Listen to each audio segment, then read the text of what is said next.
Rubber हम लोगों ने कहाँ तक देख लिया था, मेटल तक खत्म था। अब देखते हैं रबर क्या होता है। It is also part of packaging material, ठीक है। तो देखते हैं, दिया हुआ है रबर इज फ्लेक्सिबल। रबर सब लोग यूज किए हैं, पर रबर कई प्रकार के होते हैं, 2 प्रकार के होते हैं, ठीक है। तो आप जो भी रबर यूज किए हैं, हर रबर फ्लेक्सिबल ही होता है, ठीक है। तो देखिए दिया है rubber is flexible, elastic material, एक प्रकार का इलास्टिक लचीलापन होता है इसमें। यूज इन फार्मास्यूटिकल पैकेजिंग, जिसका यूज हम किसमें करते हैं, फार्मास्यूटिकल पैकेजिंग में यूज करते हैं। स्पेशली फॉर सीलिंग कंटेनर, क्या करने के लिए, कंटेनर को सील करने के लिए, ताकि वो लीक ना कर सके, ठीक है। लाइक बॉल्स एंड सिरिंज, आप लोगों ने बॉल सीखा होगा, जिसमें से हम दवा निकालते हैं सिरिंज से, उसको सील करने के लिए, और सिरिंज को, ठीक है। तो इसका हम यूज क्या करते हैं, फार्मास्यूटिकल पैकेजिंग के लिए हम रबर का यूज करते हैं। ये फ्लेक्सिबल होता है और इलास्टिक मटेरियल होता है, ठीक है। तो सेकंड पॉइंट है, it ensure A tight seal preventing contamination and preserving the drug. क्या कर रहा है, ये एक प्रकार सील को टाइट करेगा, बिल्कुल जो भी हमारा प्रोडक्ट है उसको क्लोज करेगा, ताकि कंटामिनेशन उसमें ना हो सके, ठीक है। और क्या करेगा, प्रिजर्विंग द ड्रग, जो उसमें ड्रग है उसको सेफ रखेगा, ठीक। तो देखते हैं टाइप्स ऑफ रबर क्या है। तो there are 2 types of rubber, अभी बताया हूं। तो पहला है नेचुरल रबर और दूसरा है सिंथेटिक रबर। नेचुरल रबर का मतलब जो रबर हमारे नेचुरली हम पाते हैं, ऑब्टेन करते हैं, और सिंथेटिक रबर जो हम लैब में तैयार करते हैं, ठीक। तो नेचुरल रबर क्या है, मेड फ्रॉम रबर ट्रीज, मतलब कि रबर ट्री से हम पाए जाते हैं इसको, ठीक है। तो किस यहाँ यूज कहाँ होता है, use in closures for multi dose vials and stoppers for injectable drug, ठीक है। इसका यूज हम बॉयल्स और क्या करते हैं, वहाँ स्टॉपर फॉर इंजेक्टेबल ड्रग्स में करते हैं, ताकि क्या हो सके, ये आसानी से लीक ना हो सके और इसमें कंटामिनेशन ना हो सके। यहाँ पर हम कौन से रबर का यूज करते हैं, नेचुरल रबर का यूज करते हैं। सिंथेटिक रबर क्या होते हैं, मैन मेड रबर विच इनहांस प्रॉपर्टी, क्या करते हैं, उसकी प्रॉपर्टी को बढ़ा के हम लैब में तैयार करते हैं।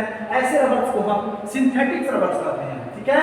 एग्जांपल क्या है, ब्यूटाइल रबर, ये प्रकार का जो मैन मेड रबर है, यूज्ड फॉर वाइल्स स्टॉपर, मतलब कि वाइल्स के अंदर जो लिक्विड है उसको स्टॉपर्स की लगाने के लिए यूज करते हैं।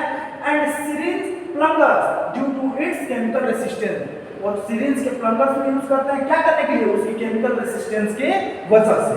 तो ये हमारा क्या है, ब्यूटाइल रबर है। दूसरा है नियोप्रीन रबर, ये दोनों हमारे क्या है, एग्जांपल है किसके, सिंथेटिक रबर के। तो used for gaskets and ceiling in medical packaging, ये गैस्केट्स में यूज किया जाता है और मेडिकल पैकेजिंग में यूज किया जाता है। कौन से रबर, नियोप्रीन रबर, ठीक है। ये दोनों रबर हमारे किसके पार्ट्स हैं, सिंथेटिक रबर के पार्ट है, ठीक है। और नेचुरल रबर हम कहाँ से ऑब्टेन करते हैं, रबर ट्री से, ठीक है। और synthetic rubber man made rubber होता है, जो हम लैब में तैयार करते हैं, ठीक। इसके सिलेक्शन क्राइटेरिया है, रबर की कौन सी क्राइटेरिया द्वारा इसको सेलेक्ट करते हैं। तो safe with drug, should not react with the medicine, ऐसे रबर जो क्या हो सके, हमारे मेडिसिन के साथ रिएक्ट न करें, ठीक। दूसरा है elastic, must create a tight seal, ऐसा होना चाहिए कि जिसको लगाने के बाद जो हमारा अंदर का ड्रग्स है या कोई भी दवा है वो क्या हो सके, ऐसा सील हो कि उसमें कंटामिनेशन ना हो पाए, टाइट रहे, ठीक है। ड्यूरेबल, ड्यूरेबल मतलब कि should last through temperature changes and pressure, ये क्या हो, लंबे समय तक टिकाऊ रहे, चाहे टेम्परेचर ज्यादा हो या प्रेशर ज्यादा हो, ठीक। Chemical resistance, must handle sterilization without breaking down, chemical resistance क्या बोल रहा है, इसको हम स्टरलाइजेशन के बिना, ब्रेकिंग डाउन, स्टरलाइजेशन के बिना हम इसको ब्रेक डाउन नहीं कर सकते हैं, ठीक है।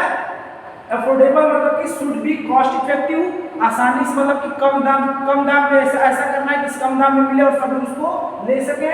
ये हमारा क्या है, क्राइटेरिया है, क्या करने के लिए, रबर्स को चूज करने के लिए कि कौन से रबर्स का हम इस्तेमाल करेंगे, या सिंथेटिक रबर्स का या नेचुरल रबर का, ठीक है। आगे देखते हैं एडवांटेज क्या है रबर्स की। फ्लेक्सिबल एंड इलास्टिक, ये क्या है, सबसे पहली एडवांटेज है कि वो फ्लेक्सिबल भी होता है और इलास्टिक होता है, ताकि वो टाइट हो जाए कि कंटामिनेशन ना हो सील करने पर। प्रोवाइड ए टाइट सील और easy to use with syringe, ठीक है, समझ में आया। और ड्यूरेबल मतलब कि लंबे समय तक टिकाऊ हो। दिया है resistance to wear and can handle repeated punctures, क्या हो सके, वो रिपीटेड पर्सन्स को पंचर्स को क्या कर सके, हैंडल कर सके। जैसे होता है आप देखे होंगे जो वायर्स में ऊपर से जो लगी होती है कैप, वो रबर्स की होती है, उसमें जितनी बार सिरिंज डाल के निकाला जाता है, फिर सिरिंज को निकाल लिया जाए तो फिर भी उल्टा करने पे वो क्या होता है, लीक नहीं करता है। क्यों? क्योंकि वो क्या होता है, टाइट होता है बिल्कुल। ठीक है।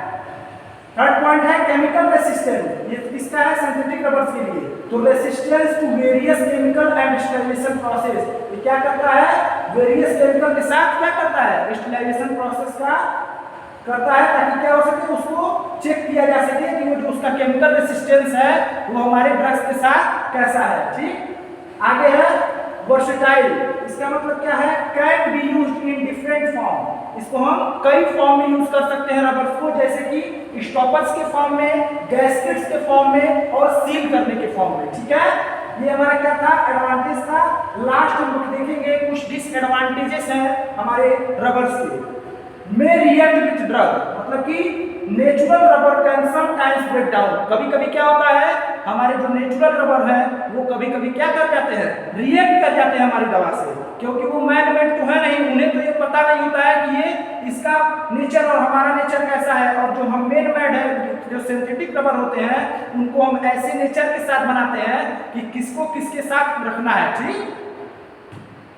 Gas permeability, some rubbers allow gases to pass through. कुछ लोग क्या होता है, ये भी डिसएडवांटेज है।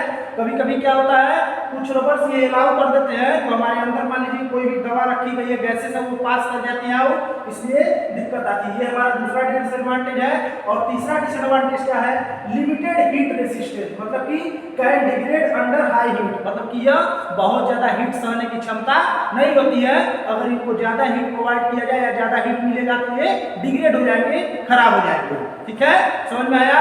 यहाँ पे हमारा सेकंड चैप्टर समाप्त होता है। अगर कोई डाउट हो तो आप लोग पूछ सकते हैं और नोट्स आपको ग्रुप में मिलेगी। ठीक है, थैंक यू।